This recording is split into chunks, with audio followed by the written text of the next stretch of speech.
All right, we are live, and today I'm going to talk about why is it still so scary to buy an electric car. Now, I lived in Silicon Valley for the last 25 years, and I was definitely baffled by that question. But now that I moved to Sacramento, a little bit more of a real world, though it's still California, still very electric car and green energy friendly. I think I'm starting to understand why. We're going to take a look at some of the sales numbers. I did a separate video on that based on the Inside EVs chart and information for June sales here in the United States. And I think you'll be surprised who I think is partially to blame. And of course, we're going to have a live chat going on in just 1 second. I'll answer a few questions. And then we're going to take this party to Patreon for my Patreon community and do a couple of live videos there as well. All right, ready? Let's get started. Taking over the world, electrifying the world, E4 Electric. Welcome to E4 Electric, your number one source of unbiased electric car news. If this is your first time here, go ahead and click on that subscribe button down there so you don't miss anything moving forward. All right, so let me get the chat going here. And of course, first we're going to bring in all right, a lot of people are joining. Ohio, New York. I am in Sacramento, just like I mentioned. I don't know why it's not working, but here it is. So all right, now as I mentioned, the global sales are still about 1%.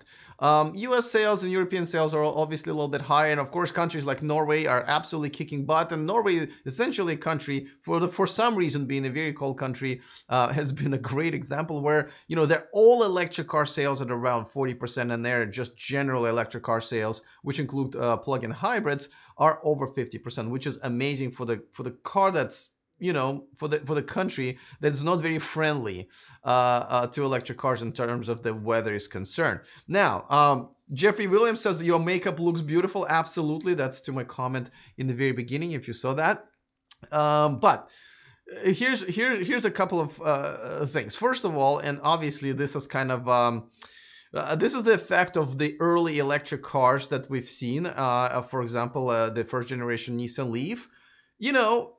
This is not a compliance car, by the way. This was one of the first electric cars out there on the market, at least in this era, if you will. And there are a couple of things that people didn't like about it, including me. One is the looks. A lot of people consider this a fugly kind of car, and I know people who have them, they kind of love them, but let me tell you, does not have the sex appeal of something new, something exciting, something high tech. So that's number one. And of course, the mileage. I believe the realistic mileage in the beginning was about 80 miles, and of course, charging stations were hard to come by, and just the whole thing did not work. And a lot of people still think of electric cars as this. And of course, I just made a video about Honda E, a brand new electric car from Honda, the legacy manufacturer, with pretty much unlimited resources to create electric cars. And it's coming next year in 2020, and yet it still has a very similar range to what that Nissan Leaf, the first generation, had, which is embarrassing. And I think this is the problem where this is almost, I rarely root against an electric car model. I think I welcome everybody regarding the price, and but this one is just not going to help. I think it's going to hurt the movement. Steve Koss in the chat room says cars have sex appeal. Yes, I think so. I mean, Tesla, I think one of the reasons Tesla's really been turning heads from the very beginning is that it didn't look like an electric car. It looked like not just a even regular car. It looks like an amazing, awesome electric car. Boom! I already have a super chat from Derek Ludwigs. Thank you so much. And by the way, whoever has the highest super chat of the day has a chance to co-host this with me for for a little bit next time. So whoever is the winner, Derek, it could be you. Thank you for $20. Normally, I say, well, I'll spend it on my coffee. I actually don't buy coffee at Starbucks. This actually goes to my salary. I live off of this, and one of the reasons I moved to Sacramento so I can cut down on my bills and be able to concentrate on this. So thank you. I appreciate for paying a part of my salary. Okay, so yes, Honda E, as great as it looks like a pretty cool toy car almost. It just doesn't resonate with people in terms of the tech that it has inside. Now, there are a couple of things that I do like about it, and I've talked about it in the video. But the fact that people are still thinking about this is obviously not helping. Now, let me go back to June sales numbers. Thank you to Inside EVs for putting them together. And as you can see, Tesla is definitely kicking butt, but look at the sales of everything else. I mean, Chevy Bolt has been on the market for quite some time, and they still cannot reach a 2,000 plateau. The new Nissan Leaf that's been refreshed is, below 1,200. E-tron has been all right, but I-Pace, once again, a little disappointing, though that is about, what, 12-13% of their sales. But of course, Kia Niro EV at 49 has been disappointing. Now, these are just United States sales, but this just shows you that, compared to all of these cars are being sold, electric cars are just not there yet. And of course, the second thing we're going to talk about is the infrastructure. And people, I remember when I bought my first Model S in 2012, and people were like, well, that's all great, but can you get from here, from San Francisco Bay Area to Los Angeles? And I was like, well, that's an odd question. I mean, yes, I can with the superchargers, because they already had superchargers even at the end of 2012 just to get to Los Angeles and back. It was the first set of superchargers. But to me, it's like, how is that your first question? But somehow it continued being the first question. Of course, Tesla built out an amazing fast charging network, superchargers here in Europe and China. But what people don't know, including Tesla drivers, that there is one coming up here in the United States. I shouldn't say coming up. It's already here. By the end of the year, it's going to be definitely up there, called Electrify America. People don't know that. Tesla owners don't know that. Why? I don't know. They don't watch my channel. They don't pay attention to the news. It's not an exciting news, right? Bunch of, average looking chargers all of a sudden been installing all over America. It's not exciting, but it can charge a car up to 350 kilowatts, which the car like that doesn't even exist until Porsche Taycan comes to the United States. And don't forget, this 2 billion investment into this Electrify America network came from Dieselgate money from a Volkswagen group. So something really ugly turned into something, well, I wouldn't say beautiful, because they're not exactly lookers, but I'd say beautiful on a different level, right? And of course, the Ionity, which is in Europe, and that one has an investment from Volkswagen Group, BMW, Daimler, which is the parent company of Mercedes, and Ford. For some reason, they've invested that a while back. Not a real electric car from Ford just yet. But nevertheless, kudos to them, at least into investing in infrastructure. So, but people are like not aware of this. People are not aware of this, and it's a problem. And I'll tell you what I'm going with all of this. Paul Goldman in the comment section says Electrify America has half a dozen stations in the Walmart parking lot here in Port San Luis, I don't know how to pronounce the name, in Florida. I gotta tell you, they have about 200 locations now covering all the major corridors in the United States. Like, this is no joke. You can actually now travel using Electrify America chargers. Don't forget, there's also EVgo, which are a fast charging network, which is smaller, but nevertheless. Who uses Electrify America, says Steve Koss. Outside of Tesla, other electric hardly made any dent. In Europe, that infrastructure makes sense. Well, here's the thing. This year is when a lot of other cars are coming out with a decent charge rate, and I've gone over some of them, and I will just in 1 second. And by the end of the year, we'll even have more. So we'll have 6 or 7 models who can genuinely supercharge at the rates that all of the Tesla, or most of the Teslas, are still able to supercharge, especially Model S and Model X. Yes, you have to have CCS or CHAdeMO. CHAdeMO is still at maxes out of 50 kilowatts, but you need to have CCS, which is pretty much kind of becoming a standard all over the world. So that's pretty good. So it's but yes, that's the thing. Even you're asking me a question, but don't you want to have the infrastructure before you buy a car? Where with Teslas, we bought the cars before the infrastructure was there, and it was a little bit frustrating sometimes. But in this case, by the end of the year, they'll have almost 500 locations throughout the US. There won't be lines because there's not enough cars yet to create lines there, and it will continue going into the next year. So no, I like this. But people don't know about it. Okay, now the other thing, and I think this is even more important than the long distance charging, because for long distance, a lot of people have a second car that's still a gas car, and people rent cars a lot of times to take a trip. So I don't think long distance fast charging is really that practically important. I think it's more for the peace of mind, which is important, but nevertheless. But let's talk about something even more important. Before that, a quick reminder, of course, that this video, this stream, and this channel is sponsored by Byton. Check out all electric SUV called M-Byte coming to Europe in the United States. Yes, CCS fast charging starting at only $45,000 before the incentives. If you're still one of those people who haven't reserved one, there's a link in the description of this video. It costs $0 to reserve yours. Over 50,000 of us have already done now, have done that. So go to the description of this video and reserve your Byton today. Okay, now what else is more important than long distance charging? It's home charging, and I think this is where people really need one education and another one, a little bit of help from sometimes lawmakers, because 99.9%, definitely over 99% of the time you will charge your car in your garage. And this is where you need to have a solution. If you live in an apartment complex, it's much more complicated. If you're a renter, it's much more complicated. And even being in Silicon Valley for all this time, if you're in Silicon Valley, there's all of this, brand new apartment complexes they've been building them for many years. They're still building them, and yet almost none of them have the infrastructure for you to have a dedicated charger for your car, which blows my mind.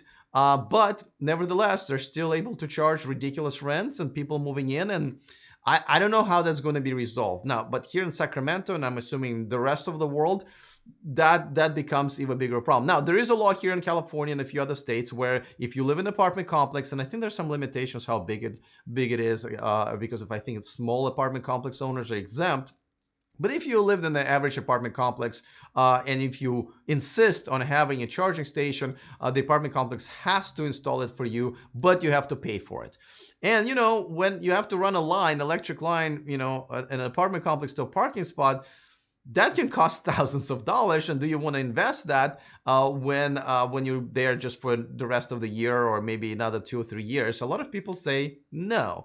And I understand that. But there is infrastructure when people charge at work. But of course, your job can change.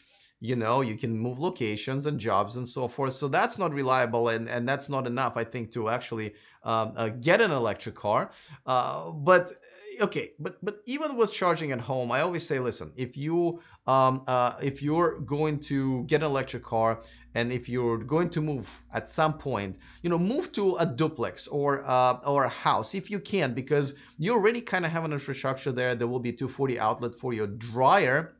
And with the right connection, or a lot of times landlords will allow you to pay maybe $400 or $500 for an electrician to upgrade that, so you can charge an electric car, because it's an upgrade to their house, and they know that electric car charger is something that is definitely desirable to have, especially if the landlord is not going to pay for it, or maybe you split it half and half. That's pretty reasonable as well. But if you're living in an apartment complex, try to figure out what your situation is there and see if they can install it. But I think what also happens is people are not aware of that fact, because people ask me about my electric cars, and I get asked a lot here in Sacramento because a lot of people don't know about electric cars. They ask, well, how fast is it to charge? And I usually say, people reply, oh, it takes about 4 hours or 5 hours or 6. I never say hours, because whatever it is a bad answer, because they're going to compare it to their gas car, which can, refuel in 3 minutes, at the gas station, maybe 4 minutes, maybe 5 minutes if you have to use a bathroom. And they're going to go like, are you insane? I'm not going to give up a 3-minute refueling for 5-hour recharging. But here's what I say, and this is up to us as ambassadors of the electric car movement, is to say, I don't know, it's full in the morning, right? Because essentially that's what it is. And it's a quick way to kind of let people know that you don't care about that, because you go to bed, your car's charging at the low nightly rate, and in the morning it's full, because you don't have to go to the gas station. The timing only matters when you have to go somewhere. And it's like, yeah, how much time do I have to spend in the gas station? 3 minutes, all right. At the fast charging network station, 45 minutes. A lot of people go, no, thank you, and I understand them. That's why one of the reasons I got a plug-in hybrid is when I completely refuse waste my time at the superchargers when I go to the Bay Area or to Los Angeles, and I got a lot of slack for it. But I'm sorry, I live in the real world, and most people are actually like me. They just want to live their lives. They have stuff to do, and they don't want to worry about this type of stuff. they will give this technology a chance, but their lives are not about saving environment, and their lives about getting their kids to school and getting themselves to work to put a meal on their table at the end of the day. So that is where we're obviously still lacking, but with a clever delivery. Like, I think it's all about the terms and wording, right? How do you word it? If you give the answer to the question in hours and minutes, it's no good, no matter what it is. Even at the super, oh, I charge in 30 minutes, really fast. No, no, it's not. To regular person, it's not. So yeah, the answer is like, I don't know, and I don't really care. In the morning, it's all good. So I think the messaging has to come through, and also, and this is where I'm going with this. I think a lot of this falls on us, electric car owners. Yes, we want to show off some of the amazing tech that especially Teslas have and how fast it takes off. But we also need to convince people that these cars are not just as good as gas cars, but better, and whatever shortcomings that they might think these cars have are really not there. It's a perception, right? It is a perception. And yes, they're going to compare it to their gas car, saying, well, my gas car can go 400 miles per full tank. And then you ask them, well, how often do you really go 400 miles in one day? Because whatever it is that you're driving one day, it's going to be reset overnight, and all you have to do is spend about 2 seconds plugging your car in, another 2 seconds taking the plug out, and you're good to go. So the mentality has to change, but it's up to us to communicate it to all of our friends and family who are thinking about it. I'm sure if you have an electric car, you're kind of an ambassador of electric cars to your friends and family. So make sure that you communicate to them in a better fashion. Now, last thing I want to mention, and then I'll get to the questions. I see there's a lot of different questions in the chat room. The last thing I want to mention is that, yes, everybody knows about Tesla, and that brand has been kicking butt, not just selling cars, but pretty much converting and convincing people how amazing electric cars are. But not everybody can afford a Tesla. I hope I'm not blowing your mind. Right now, I can afford a Tesla, really, if you think about it. I mean, if I really wanted to, I guess I could, but probably would be a little irresponsible. I have a completely different salary now because I'm just supporting myself. I don't have that big Silicon Valley salary where I had no problems owning 2 Teslas at some point. So most of us, common folk, cannot afford $100,000. People can't even afford $40,000 or $45,000 a Model 3. 35 is a little bit more accessible, but nevertheless, it is a struggle. But there are other electric cars out there that are pretty decent that people just are completely not aware of. Like, I talk to people, again, in Sacramento here all the time. They're curious, and they're like, well, I can't have an electric car because I don't have $50,000 to get a Tesla. And I go like, whoa, whoa, whoa, whoa, wait a second. What about Nissan Leaf? They're like, yeah, it only goes 80 miles a charge. I go like, wait. The new Nissan, have you heard of the new Nissan Leaf? Oh, really? How far is it? It goes 225 miles. Oh, yeah, I did not know that. Now, here's a problem, because Nissan has spent pretty good amount of money, and I was very, very impressed with their consistent advertising, especially of the second generation Nissan Leaf, and yet they failed to deliver the message. Now, I have to say, when you watch those commercials, they're not promoting the good things about the electric cars, and they're really not dispelling the myths that people have about the electric cars as far as Leaf commercials are concerned. So people don't know that the new Leaf is out and the range is 225 miles. There's got to be a better way to communicate that. Now, I know I was pretty hard on, Audi is another brand that's spending a lot of money on advertising their electric e-tron. Actually, I probably should say that. They're advertising money on a car they don't really have, which is e-tron GT. But there's an e-tron, the SUV that's on the market right now. It's on sale in Europe, in the United States. They're driving among us. I have a Facebook group that's filling up with every day more and more new e-tron members. The conversation is flowing, so it is happening. But even Audi, with all of the money that they've spent, have done absolutely horrible job at it. I mean, first of all, they're not advertising this car. A lot of times they're advertising the e-tron GT, which is a 2021, 2022 car, really. They don't have, you can't really make reservations, but so that's a bit of a missed opportunity. But even the video, the commercial that they put out called "Not for You," and this is kind of almost making fun of people who believe that electric cars don't have enough range, or there's not enough, all of that stuff. But honestly, it's only funny to us, the electric car owners, because we know the answers. But if I am an average Joe who just wants to find out about, electric cars, and I have all of these myths in my head, and then I watch this commercial, I go like, oh, they're just going over everything that I ever believed about electric cars, and I'm not really getting the sense that that's no longer the case. And I know a lot of you jump on my butt about it, saying, no, Alex, we really think this. I'm sorry, I just don't. I just really don't think. And this is why. I mean, first of all, this is one of those times where I hate to be right, but I hate to be right because all you have to do is look at those stats, right? All of those stats that we just go over, all of those numbers. Because with all of this advertisement, the stats are still very, very low, very, very low. And so, okay, now what can we do? I remember back in the day, in 2012, 2013, when I had a Tesla, and we had to dispel way more myths about the electric cars, right?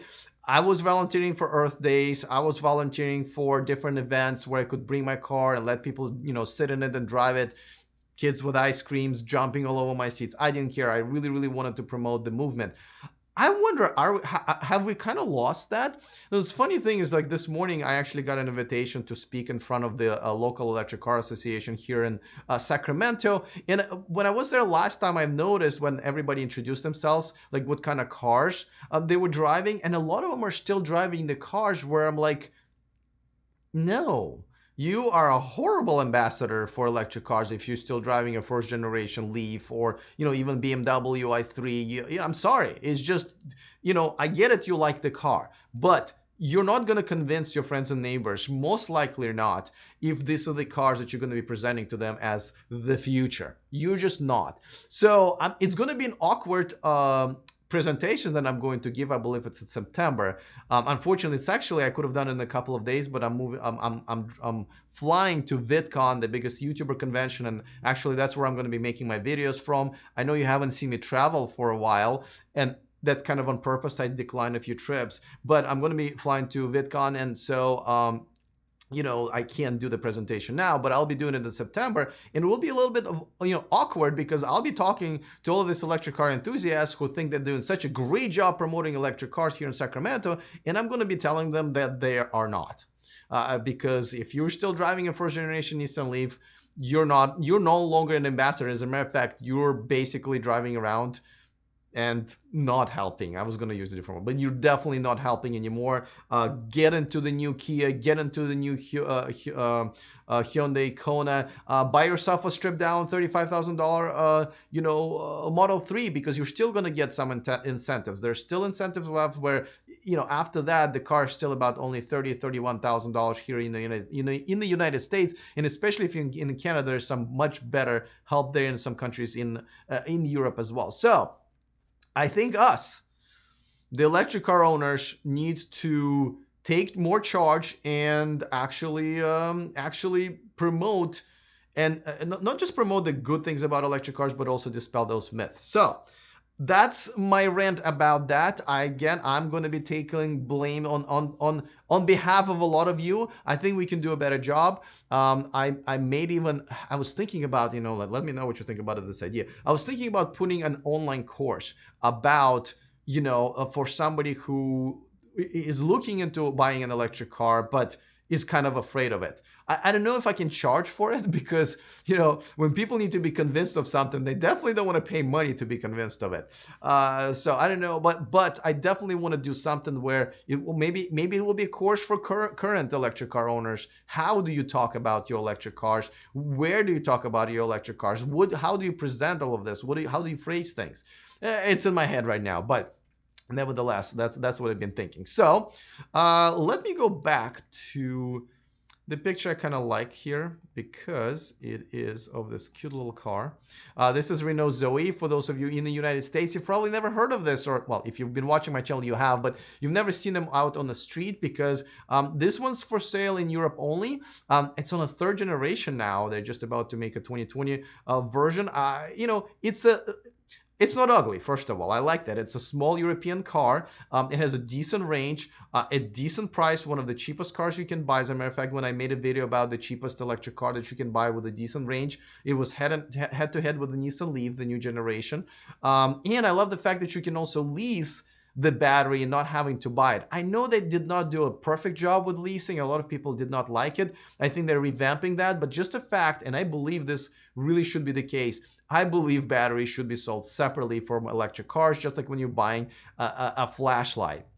So I like that they're doing it. Again, maybe they can adjust things to prefer for better appeal with a better paying structure. But I definitely like the concept of it. So anyway, and I just like this red picture, if anything. All right.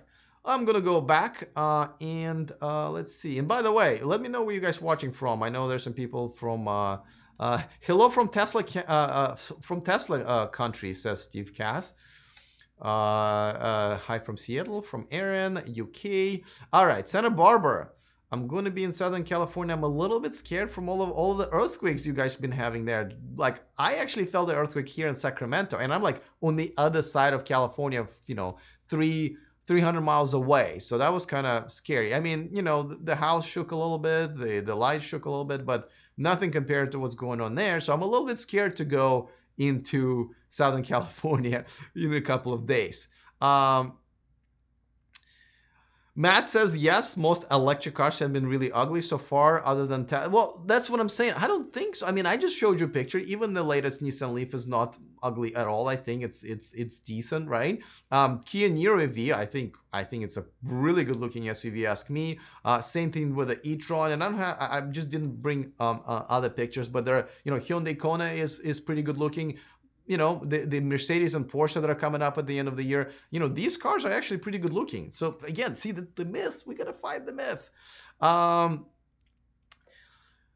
Derek Kolovic, the current winner of the donations of the super chats, says, when you say sales, does this include leases? Yes, when I say sales, a sale is a sale. So the way the lease works like this. The leasing bank comes in and says, hey, Alex, you want to buy a Tesla, right? Or another car. Well, this car is $50,000.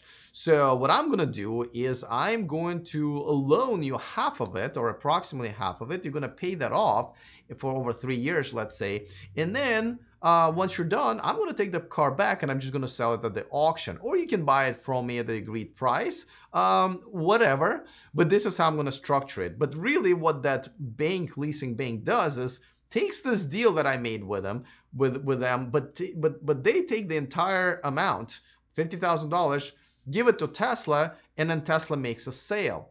The problem with that, the reason Tesla's been trying to avoid it, that the bank that does it is and every manufacturer has their own bank, so that bank, because it belongs to Tesla, cannot just like give them the money right away. They're just playing the game where they're the middleman, if you will. But generally speaking, this is how the lease works. But yes, those delivery numbers are delivery and sales numbers, so that's for sure. What are the sales figures for the UK? By the way, these sales figures that I showed you guys are not easy to gather. So Inside EVs does it every a month, but it takes them like a week to get all these numbers because the car companies do not report, most of them do not report monthly sales, especially by models. So they try to figure out based on VIN number registrations and many other things and trying to estimate how many have been sold. So I don't know if any publication that does this specifically for UK. So I don't know. Let's see. We talked about Electrify America, which people still don't really know enough about. Aloha from Honolulu, says Felix. How are you? Hope you're enjoying your summer in Hawaii Islands. Forest Ninja Zero says it's not scary at all. They're just not convincing us that they're solved anything. I mean, I'm not really sure what you would say that. I mean, they've sold not poisoning the environment. They've sold giving you much cheaper fuel in electricity. They've solved you not having to do oil changes and transmission changes and tune-ups and spending any time at gas stations. They solved that. A lot of times the electric cars are also more technologically advanced. They're connected. They have over-the-air updates. I mean, they've solved that. Self-driving features are also coming in, and again, Tesla is a great example of that. So they've definitely solved that, or in the process So I'm not really quite sure what you mean by that. And again, maybe this is lack of education, and it's not even maybe your fault. It's my fault that we have not educated you and the rest of the, common folk community, if you will, gas car community, about what's happening. And it's, again, we should take the fall for it. It's been a while, and we should have done a better job. And of course, I blame manufacturers for crappy advertisement or no advertisement at all. But again, I think this electric car revolution has to come from the fans, from us. Um, Jake Zamora says, is the refresh for the interiors from Model X and S going to happen or not anytime soon? So once I'm done with this live feed here, we're going to move to Patreon. And this is where people who are supporting me on a monthly basis with some access, including watching me do. I do this live every day, just so you know. On YouTube, you see the reposts of that. But on Patreon, I stream live. And I appreciate every single one of you guys who contributes to my as a matter of fact, let me do a quick shout out here because I just got a new Patreon and I am going to give a quick shout out to him. So, Ash and Hugo, thank you so much for joining me, and I hope you will join me live after this. And where we are going to talk about the refresh because Elon Musk just talked about it. I'm going to give you my opinion of whether I believe him or not. But thank you for contributing. I hope you enjoy the benefits that you get with it. But most importantly, thank you for supporting this independent channel because,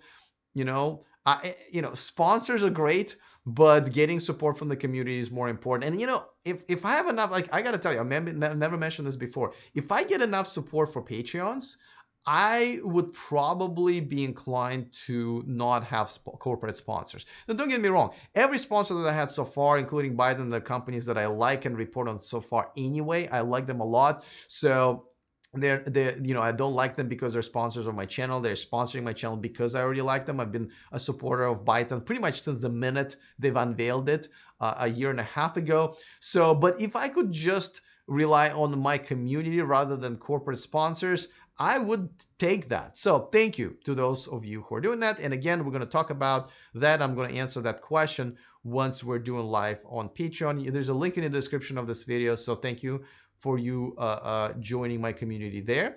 Michael Fee says, when e-trucks come out, will help electric vehicle sales? Of course it will help electric vehicle sales. There are some people who really need to have trucks or SUVs, whether they need it or just want it, doesn't really matter. They're not buying a four-door sedan or whatever. So, but the pickup trucks will definitely help. I mean, Rivian is supposed to start production at the end of the next year, and I kind of believe them.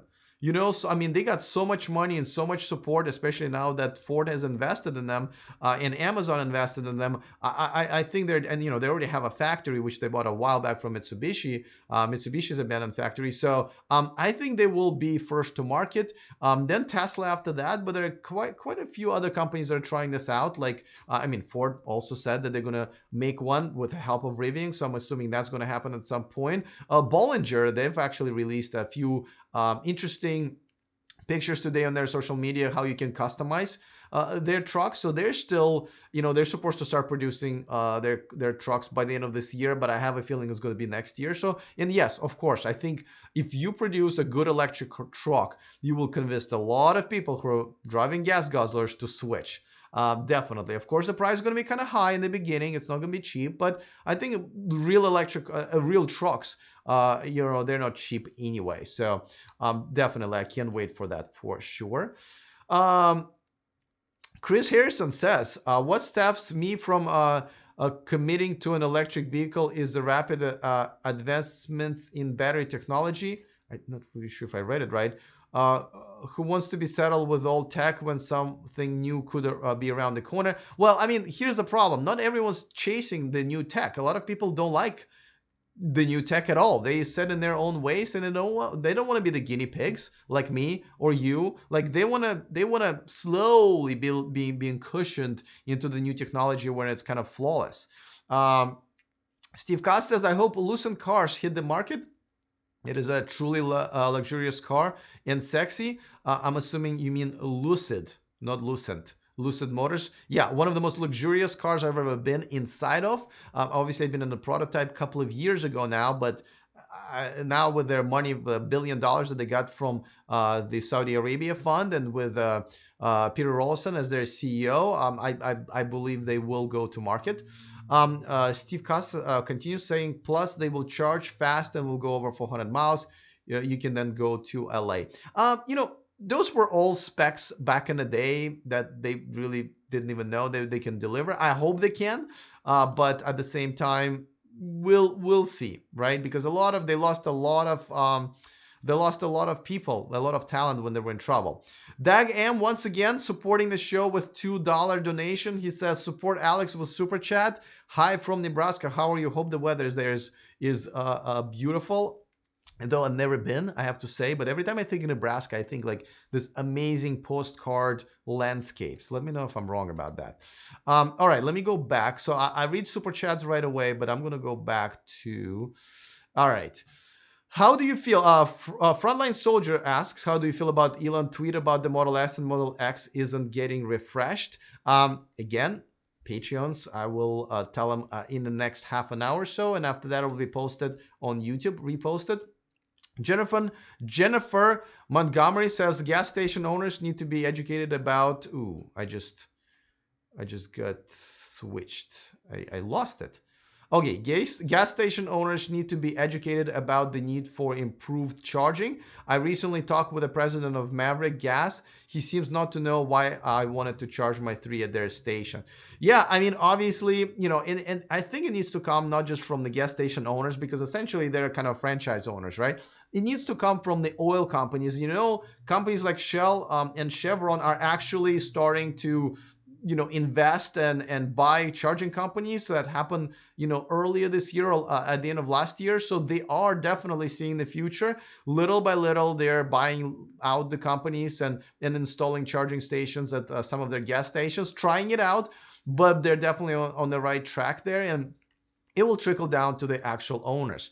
All right, I think I just got a huge super chat, $49.99 from Michael Fee. Thank you so much, Michael. You're so far away. I don't know if you're aware of this.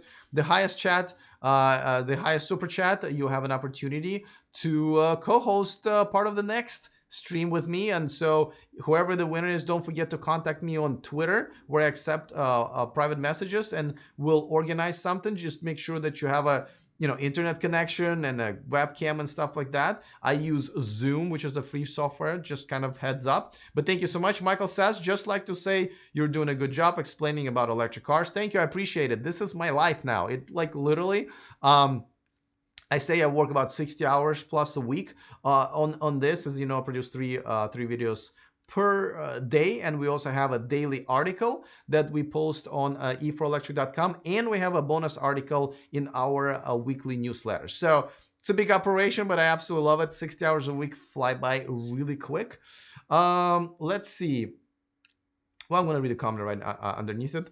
Ionat Moldovanu says, Alex, when you talk sometimes about Tesla, please mention about the amazing feature that I experienced it myself, the preconditioning of the battery before arriving at supercharger station. I wouldn't say it's an amazing feature. I think it's a feature that obviously they added in order to cool down the battery that can be charged faster. I think that kind of was overdue, honestly. I think the amazing features of Teslas are something much more amazing, like sitting in front of the restaurant or at the restaurant and summoning your Model 3 or Model S to the door that just comes out of the parking spot and meets you up front. Like, I am amazed that these videos have not been like viral, and they've been viral in our community, but how come they haven't been viral everywhere else? To me, that is just a shame. Okay, so let me go back.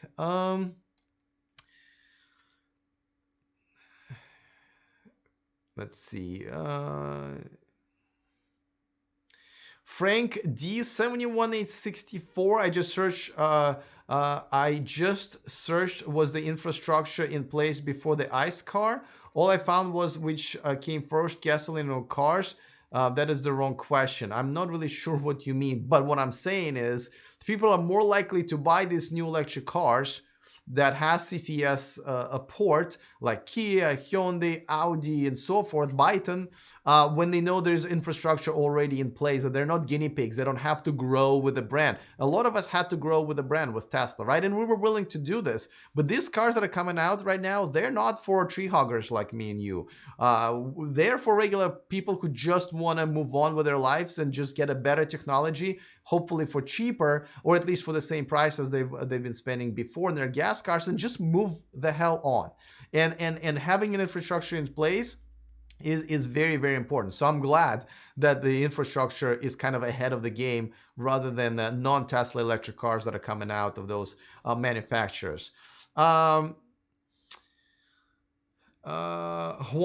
says, I have to take my wife's ICE car to put gas in it, and that takes the commute plus pumping time about 45 minutes each time. My 2018 Nissan is charged every morning, and I didn't go anywhere. I mean, you see, that is the type of the thing that we need to be talking about, right? You basically have to tell people, listen, don't forget, you'll never see gas station ever again, or Jiffy Lube. Things will just happen magically overnight. Don't worry how much time it's going to charge.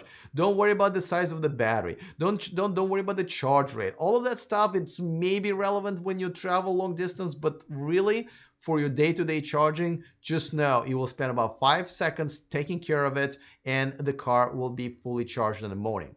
That's period. Let's see. Gas is ruining our environment. Gas will be out, says Rob Crawford. Well, so there are other things that are ruining our environment. And as a matter of fact, I believe cow poop is ruining the environment more than gas cars. So that's one. What gas cars are doing, especially in larger cities, is poisoning your lungs and your kids' lungs. So a lot of people get and die of cancer and lung disease related diseases. The reason I personally bought a Tesla in 2012 and gave them a chance is because I actually think that if we're not dependent on gas, we don't have to go to Middle East and fight in South America, like Venezuela and so forth, and fight all these wars where a lot of people die, not just our people, the local innocent people. If we don't need gas, we won't need to do that. So honestly, the reason I bought my first and continue buying electric cars is for that, to scale down on all these conflicts that we have in countries that don't really like us, but we have to deal with them, and we don't deal with them in the best possible way, that have oil underneath there. And of course, ruining the environment part is, of course, yeah, I mean, we can go on and on. And listen, as long as you have at least one reason why you want to drive an electric car, I guarantee you it's a good enough reason to drive an electric car. So we don't have to agree on that. We're all doing it for different reasons. Jennifer says the gas stations are everywhere, nearly everywhere in America. We need charging stations to be as commonplace as gas stations. So why not place charging stations at the existing gas stations? But I disagree, Jennifer. I actually don't think we need to have that many. It's only for traveling, and I even think those will be obsolete because sooner or later these batteries will be able to take us 500, 600, 700 miles on one charge, and there will be no reason to charge anywhere in between. But all destinations like your homes, hotels, your apartment complexes will all have the infrastructure. That's where we need the infrastructure. But I think these fast charging stations are not going to be, a thing past about 10 years. Solid state batteries are coming, infrastructure is coming for the buildings and apartment complexes and hotels and so forth. So I think the gas stations and fast charging stations are going to be a thing of a past. Relox says, well, I'm a poor college student, so a first generation Leaf is what I can afford with monthly payments. Listen, kudos to you then. If you're still willing to deal with all the imperfections, to put it mildly, of the first generation Nissan Leaf, and you're willing to do it because you're on a big, very, very strict budget, then kudos to you. I have to say that most people would not do that just because of what the first generation Nissan Leaf is. But I guess to my bigger point, I mean, obviously, you're probably not buying that car because it's such an amazing car to drive or it solves so many of your problems. You're probably adding problems to your life, right? But you're doing it for other reasons. What I'm saying is most people out there are not going to do it for the reasons that me and you are doing it, right? Whether the Middle East conflicts, whether it's an environment, whether it's just lung diseases that people get from the fumes. You know, they unfortunately they're not concerned. I wish everybody would be concerned about it, but they're not, and so we just have to live with the reality. And so what needs to happen for us to force them to buy the electric cars is to make them so much better and cheaper that a choice of buying a gas car would just literally be stupid. So that's where we need to go. um, Jennifer says, we EV drivers would be there for longer at a time than ICE cars owners, thus potentially bringing in more money for the gas station owners who would be able to eat, drink, use the toilet. Yeah, that's, you know, the Tesla owner lounge at the Kelman City. Here in California is a good example of that, though they don't sell food there. Everybody has to go and get the food at Denny's next door, so which is not probably the best destination. Donald Chester says, Guberman 2020 for e-president. You know, a lot of people don't even know my last name. My last name is Guberman, even though it's in the header of my channel. But no, I cannot be a president. First of all, because there's no way I would do that to myself. Secondly, I'm not qualified, and third, I am not born here in the United States. I was born originally in Russia, so I think at best I can be a vice president. I think you need to live in the U.S. for like 20 years to be qualified to be a vice president. So I have lived here for 26. This is my 26th year in the United States. Let's see. John Joseph says, I wanted to see my car before I put down the deposit. I did it by trolling the supercharger lot. After I found the car I wanted, I gave it once over, then I put down the deposit. You know, you can just go to a showroom and they will actually give you a test drive. CC says, if you live in North Florida, as I do, it definitely is scary. The charge network is virtually non-existent unless you can afford a Tesla. See, that comes from the original problem that I'm talking about. Relox says, by no means do I say I'm an ambassador, but I have convinced a few to buy electric Leaf. Awesome. I mean, Liz, like that's awesome. It's just, again, the problem is there are very few people like you, and a lot of people like everybody else. You know, eco kids in the house, better than late than never, right? Um, let's say hello from Illinois. Relox is from there. Kentucky. Michael Fee, I'm assuming you're saying Kentucky. Chris Gilly says hello from Iowa. Rob Crawford from West Sacramento, just down the street from me. I live in North Sacramento. Let's see. I'm going to scroll down a little bit. Steve Koss says the Bay Area is Tesla a country. Tesla are so common here that anyone driving one does not have folks turn. Oh yeah, I remember when I was leaving the Bay Area, I had two Teslas, and I was like, yeah, what else is new? And I just visited again, which I do every month or so to see my friends and family. And yeah, it feels like everybody drives a Tesla there, but because of the income, right? Like a minimum wage there is $100,000, and I'm actually not even kidding. So everybody can afford a $800 a month or $1,000 a month payment, you know. Forest Ninja Zero says Tesla is becoming common here in New York also. New York State or New York City, either way, good. I see Model 3 everywhere while driving around on Long Island. I gotta tell you, here I don't live in the best of neighborhoods. It's definitely very average American neighborhood, but I'm starting to see more and more Tesla Model 3s here as well.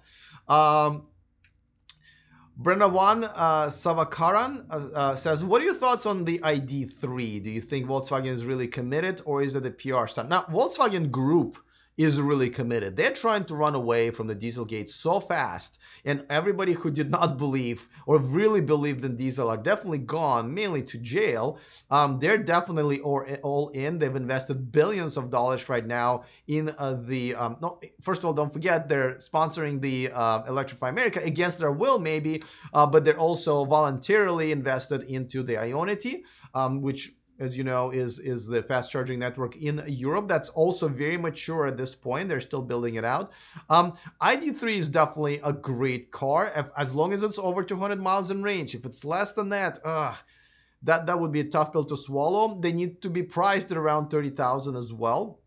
They're only going to be on sale in Europe, so that's a little unfortunate. But no, listen, to answer a bigger now, what the PR stunt is the Volkswagen Buzz, and they're using it more to emphasize that they're running away from the Dieselgate. They're acknowledging it, which is great, and they're comparing the old Volkswagen Bus, which is all diesel and kind of a symbol of a Dieselgate, and with the new version of it, which is all electric. But I've seen it in person; it's really cute. But they're not going to be making it anytime soon. But ID3 is their next car, which is kind of the first generation of real Volkswagen electric car. It's going to be on the new platform. So yeah, no, they're committed, and I think they got over 30,000 reservations right now. So yeah, no, absolutely, Volkswagen Group is committed. Don't forget, there's Audi and Porsche that are also have a really big plans. Porsche is just about to come up with the Taycan, and they've been flaunting it all over the place, so all kinds of racetracks. And Audi e-tron is out, e-tron GT is all over the place, and there are 3 other all-electric models that Audi is bringing to us, and even Lamborghini, another Volkswagen group brand that's kind of saying like, yeah, we're really thinking about, yeah, we're gonna have to do this. So that's that. I actually saw 3 Teslas in one place, says Rob Crawford, who is in Sacramento. Yeah, that happens, absolutely. More and more. In California, Chevron stations have EV power chargers, says Steve Cost. Not all of them, a few, I would say, but it's getting there. Let's see. Electrify America is too expensive, says John Joseph. Well, you can't say that because you don't know what charging rate you are charging at. Because I do have to say that their pricing structure is a little odd. But if you can charge really fast, and it's going to depend on your car, not the actual Electrify America, you can really get a bargain there. But even if you don't, it's still cheaper than gas. And don't forget, that's not what you charge every day. This is when you're traveling and you need a fast charge, or for some reason you ran out of charging. So these are very rare occasions when you're going to be using them, and so they're charging you for the convenience of doing that, but it's still going to be cheaper than gas. Chris Gilly says quite a few Model 3s popping up around Iowa. Things are way more geographically spread out, but I still rarely go further than a full charge would get me round trip. That's good to hear. EA, the gaming company? No, Steve. EA, Electrify America. Thanks, I wouldn't buy Hyundai regardless, says Forest Ninja Zero. Please tell me why. Hyundai Kona is an amazing car. Pretty much realistically, 300-mile charge. You can buy it for under $30,000 after incentives. So why not? Rob Crawford says, I wouldn't mind a Renault, but they don't sell in the US. That is unfortunate. I think they would do well with this little bug. Well, I don't want to call it bug. It's Renault Zoe. Let's see. You guys are discussing the refresh, but we will do it later. All right, let me catch up. I can't answer all of them because I have to switch to the stream on Patreon in a bit. What time do you stream daily? Asks Relock. So daily on Patreon, it depends, but usually it's sometime between 1 and 2 p.m. So whenever I'm ready with my stories, sometimes stories take longer. Boom, I just go live and I stream. I don't stream the guests. So, on Wednesday and Friday, I have a couple of regular contributors. One is Eli Burton of My Tesla Adventure. We're going to do this on Wednesday tomorrow. And another one is, which we might have to skip this week because I'm at VidCon, Tom Malogny, who is a contributor to Inside EVs and an electric car expert. So those we just don't do live, but everything else between 1 and 2, I would say. You get notifications there as well. All right, so let me scroll. Mr. Fester says, what do you think about Mini's EV going on sale? Finally, I personally have issues with BMW after sales terrible support that includes slow software updates with current BMW and Mini cars. When I had a BMW, I also did not like their customer service, but nothing beats Tesla in horrible customer service if you ask me. I've had 3 Teslas, And I gotta tell you, I am outraged by how bad it is. As a matter of fact, when I was returning my car, the last one, I pulled up to a service window, and once again, the only company that would never greet you, or at least have never greeted me, or rarely greeted me, when I would pull out to their service line. And I had to walk in and go like, "Hi, guys, I'm over there." And they're like, "Oh, well, we really weren't really paying attention because there were no appointments." And I'm like, "I can see you through the window. That means you can see me pulling up through the window. So come out." And then I left and I come back and I was like, you know what? Let me just at least tell them why I'm not buying another Tesla. Maybe that will help. So I come back and I go, well, can I talk to a service manager? This is a Rockland, California service center. I go, can I talk to a service manager? And he goes like, well, it's me. And I'm like, well, I can't believe I'm going to complain to you about you, but here it goes. You know, the reason I'm on my third Tesla and yet I'm not getting another one is you. This was awful. I don't ever want to be treated like this. I have a tiny little Chevy Volt, which I expect no service for, and I just had to pull up to their service window, and 5 people came out to help me and offer me tea and this and this and all of that. You know what I mean? Like, he didn't care much, so I asked for the general manager, and I'm still waiting for a call because she wasn't there apparently in the middle of the weekday, which is very weird. But I left them my information. It's been a few weeks, and I'm assuming I'm not going to hear back. I'm assuming they don't care. So, but BMW, again, not my most famous one. Here's a problem with the Mini. The range, I think, is like 160 miles. It's just not good enough. It's good, and better is good, right? I like this saying, better is good. But it just needs to be over 200 miles, BMW. It just does. So we did this whole thing, a preview of that with Tom Malogny a couple of weeks ago. So check out that video, and I'm sure we'll talk about it again. But BMW is really behind, and I just feel that their executives is the problem. From what they've been saying, they just don't get it. I think they're going to need to lose much more in sales, which they have been losing, right? Especially to Tesla, in order to figure out that they're doing the wrong thing here and not selling cars. But okay. Jennifer says, wow, thanks for reading my comment. Shell buying out charging companies is amazing. I'm very glad they're seeing the writing on the wall. And absolutely, thank you for commenting. This live stream is really about us talking, really. Hey there from Israel, says Yuval Litvin. Let's see, a few more comments. I'm trying to catch up. On my S, says Steve Cass. On my Model S.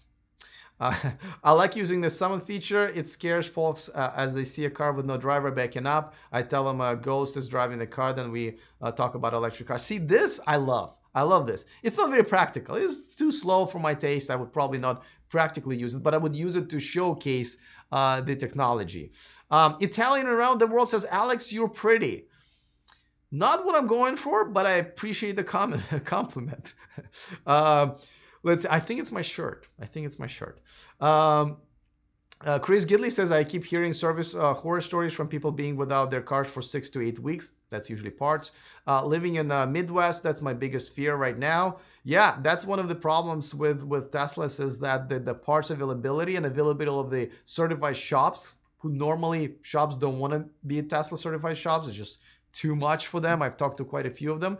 But yeah, I mean, if you remember in, Q4 conference call, Elon admitted they had no clue how to distribute parts, spare parts up until like January. And that's 6 years into this company's existence, not existence, but producing the Model S. Blows my mind. Let's see. Forest Ninja Zero says, the problem is that the trees don't want you to hug them, and Mother Nature is longer planting huggable trees. It's time for real energy research and honest debate. I do have to say that I think even though science is on our side, we have not, and the scientists that do have a big stage, have not done a very good PR job in selling the global warming, the green energy, and all of that stuff. Just facts are there, but not a good PR job. You know how I wish they would hire the green energy, the scientists, the global warming or climate change scientists would hire is Republican strategists. They're really good about selling message, to the public and using the right words. There are a bunch of books written about it. So that's what I wish would happen. Of course, it wouldn't. Um, is a used Chevy Volt a greater car? A great car? Oh, a used Chevy Volt is a great car, says Doug M. Specifically, if you're transitioning to an EV. I have a Chevy Volt. That's all I have right now, right? That's all I have, and I absolutely love it. First of all, I don't put gas on it very often at all. It's got great gas mileage when I do use gas, but it is a great electric car. I absolutely love it. I don't know, I have not even missed my Tesla that much because Volt is a great, and I have not yet met a Chevy Volt owner who is not in love with his or her Volt, even if they have a Tesla in their garage as well. So yes, absolutely, it's a shame that Chevy discontinued that. If anything, they should have pulled their Bolt technology into the body of the Volt, and that would have been an amazing car. Um, EcoKid says disagree. Fast charging will be necessary for at least 20 years. Even solid state tech energy density would be amazing for at least 15 years. Okay, we can disagree all we want. I mean, we don't know what the future holds. I say 10 years. I think the solid state batteries are going to be here. And, Tesla is already at about, 400 miles, 370, 400 miles. Kia is about 300 miles. I think in another few years we'll see 500-mile range in some of these cars. And, in another 5, they will come to affordable cars as well. Now, we'll still have to have gas stations for many decades because gas cars are not going to be going away, right? But I'm just saying, as far as for the new cars, the infrastructure, generally speaking, the infrastructure for fast charging, I think, is going to be short-lived. How long, we can argue, but I think it's a temporary thing. The Bolt could be engineered better, says Rob Crawford. I think their body style could be engineered better, if anything. My biggest problem with them. But I think the Bolt might be gone soon. God, I hope not. I hope they just redesign it. EcoKids rightfully says solid state batteries will be expensive in the beginning, and so current tech will be here for a while. Yes, I'm agreeing with that. Steve Koss says you cannot be president or vice president in our country. You can be a senator, though, or a congressman. I'm not interested in any of that stuff. I feel like I'm doing what I always wanted to do, which is make a living on something that I feel like is me contributing to the society, right? And this is exactly what I'm doing. If I wanted any other job, I would probably be working half of the hours that I work right now and making 3 times as much money. But trust me, I don't talk about my personal stuff very often, but trust me, I have downgraded my lifestyle down to, this and then given up on a really, really nice lifestyle to do this for a living. And I work twice or even 3 times as much as I've ever worked in my life, and I absolutely love it. I think my voice goes, and I still need to make 2 more videos live on Patreon. All right, so Derek Ludwig says, no, E for electric. Your statement is not true. Not all people in Silicon Valley make 100K. No, that's not what I'm saying. I know my ex-girlfriend and a few other people I know who are not in high tech. That's an achievable number for a lot of professions. But I'm saying 100K should be a minimum wage there, because even on 100K, if an apartment costs $3,000 a month with all the taxes you're paying, and especially in California, 100K is not leaving you with much, and prices are definitely higher for everything in the Bay Area. So that's what I meant. So stand corrected if I didn't make it clear. All right. The European market does not care about range; they care about price. Says Car Dude 2 Awesomeness. I agree with that to a point, but you definitely have a good point there. Electrify America was twice the cost of gas. John Joseph says. I don't know. I mean, it could be when you were the previous pricing sucked. Yeah, it could have been true, but the new pricing, I don't see how that would be true. Let's see. I'm just trying to do a few more. Thanks for the video, says Alex, says Derek Ludwig, which I believe, unless there are any more super chats. Oh, Michael Fee. Michael Fee is Michael. If you're still listening, please, if you're still the highest super chat at $49.99. contact me on Twitter, and I will have you as a co-host for just a little bit, and we'll talk about stuff for the next stream. Dagam says, LOL, I'm also at my third Tesla selling for the same reason, bad customer service, P100DL. That's a shame, right? What's your new car? I don't have, I mean, I have Chevy Volt, but that's not new. I've had it for about a year now. Almost exactly a year because I bought it before I moved here to Sacramento. I also have a Volt, says Dag Am. It's not a hybrid if you don't use any gas, 5,000 miles without gas. That's true. Good point. Let's see. European cities are banning gas cars in by 2025, and I believe that's one of the main reasons that we know that electric cars are here to stay. Not just necessarily Tesla or technology or whatever it is, the regulations, which I think is the job of the government to move us forward. Let's see. New Electrify American pricing is worse, as John Joseph. They lock you in at the high price for the whole season at 89 cents per minute. I think you can choose every time you charge, or yeah. I mean, it would be interesting to know how you're calculating that. But I do have to say, they're not cheap. But you don't have to use them very often. But I don't think they're as expensive as gas. And again, all of these prices are varying depending on where you're at. All right, guys. One more shout out to one of my newer Patreons, Ash and Hugo. Thank you so much for joining my Patreon community. Thank you to all my Patreons for supporting this independent channel. As a matter of fact, what we're going to do right now, I thank all of you guys for hanging out. And we are going to move to my Patreon at patreon.com/E4Electric. It is where you have to contribute in order to watch me live, but I do it every day. So you get to watch all of these videos. You're the first ones to do it. You also, I talk about some of my personal stuff. There's also chat there. So every time I reply to all of the chat comments and all of the comments on the wall. So if you have a better access and have more questions and just want to watch all of this live and interact with other amazing people in my Patreon community, go to patreon.com/E4Electric. You can contribute as little as $1 a month. For $1 a month, you can support this YouTuber. But I think it's $5 if you want to get all of the benefits, including live stream, and then of course you can contribute more if you want. So I really do appreciate it. One more thing, and this one is free. Don't forget to subscribe to my VIP list, which is essentially our newsletter, and I have an amazing writer who writes for E4Electric.com, but also he writes a bonus article for you guys at the end of each week, so you get to read that in your feed. So, all right. So my voice is really crapping out. And again, don't forget, we're going switching to Patreon. There's a link in the description of this video, patreon.com/E4Electric. Thank you to everybody who hung out with me. Don't forget, we're going to do it again on YouTube next Tuesday at 1 p.m. Pacific time. Other than that, see you guys next time. And remember to stay charged.